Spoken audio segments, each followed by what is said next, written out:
নদীরে। কিন্তু পাড়া দেখো, মানুষের কিন্তু ঘর আছে, ঘরের সাইডে এইদিকেও কিছু দেখো সরকার থেকে কিছু হেল্প বা কিছু খাবার দাবার সাহায্য কিছু পাঁশকুড়া, যেখানে প্রায় 1.5 থেকে 200 ফুট রাস্তা একটা জায়গায় নেই। একটা মানুষ তার জীবনের সমস্ত পুঁজি লাগিয়ে 30 থেকে 50 লক্ষ টাকা খরচ করে একটা বাড়ি তৈরি করেছিল। সেই বাড়িটা পুরোটাই আজ জলের তলায়। শুধু তাই নয়, প্রত্যেক বছর ডিসেম্বর মাসে যখন ক্ষীরাই ফুলের বাগান দেখতে আসে, লক্ষ লক্ষ মানুষ ফুলের বাগানের আনন্দ নিতে আসে, সেই জায়গাটা আজ কেমন আছে চিনতে কি পারছো ভাই? হ্যাঁ ভাই, এটাই কিন্তু সেই ফুলের স্বপ্নের দেশ বা বাগান ক্ষীরাই। পাড়ার ভেতর দিয়ে যেই গলিতে কিছুক্ষণ আগে পর্যন্ত ছোট ছোট বাচ্চা খেলাধুলা করত, সেই জায়গাটা পুরোপুরি জলের তলায়। গৃহপালিত পশু, গরু বা ছাগল গোয়াল শূন্য হয়েছে। রাস্তার মধ্যে যেই কুকুর ঘুরে বেড়াতো, সেও আজ ভয়ে ভয়ে দিন কাটাচ্ছে।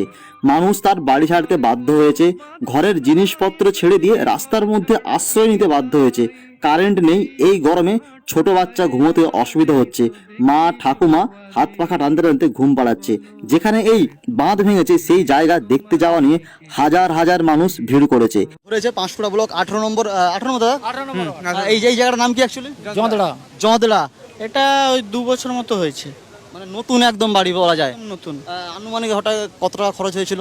এটা মিনিমাম 50 লাখের মতো হবেই তো। তার সঙ্গে পুরোপুরি স্বপ্নের শহর পাঁশকুড়া বাজার ও টোটাল পাঁশকুড়ার আশপাশ যে সমস্ত গ্রাম আছে, সমস্ত কিন্তু আজ জলের তলায়। সেটা ভোগপুর হোক বা তারও আশপাশের এরিয়া। আর যারা পাঁশকুড়া আসবে ভাবছো, তারা এই মুহূর্তে পাঁশকুড়া একটু অ্যাভয়েড করে চলো, কারণ ভাই কেউ জানে না এই জল কতদিন থাকতে চলেছে।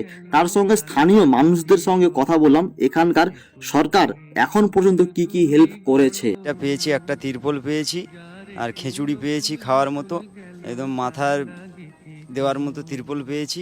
আদার্স আমরা কিছু পাইনি।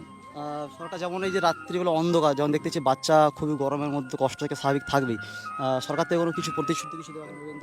না, এখনো কিছু সেরকম কিছু আসেনি। আমরা যেটা খবর পাচ্ছি, জল আরও ছাড়ছে, এর উপরে বাড়বে, এরপরে কি হবে কিছু বলা যাচ্ছে না। আমাদের তো বাড়ি ঘর সব ডুবে গেছে, আমাদের বাঁধেই এখন ঠাঁই।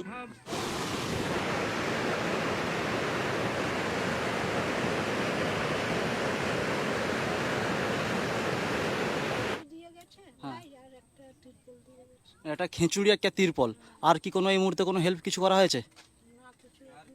তো যাই হোক, সবকিছু সরকার করবে এটাও কিন্তু আমাদেরকে ভুলে যেতে হবে। এই মুহূর্তে গরিব ধনী যে যেমন ব্যক্তি হও না কেন, আমরা সবাই এই পরিস্থিতির পাশে থাকবো। যে যেমন পারবো সাহায্য করব, চেষ্টা করব। রাস্তার অবলা প্রাণীদের পাশেও আমরা কিন্তু থাকবো। आप मेहनत करो, आप जो आपका काम है वो करो, सिंसियरली करो, उसके बाद जो रिजल्ट आएगा वो आएगा, उसमें कोई गम नहीं है।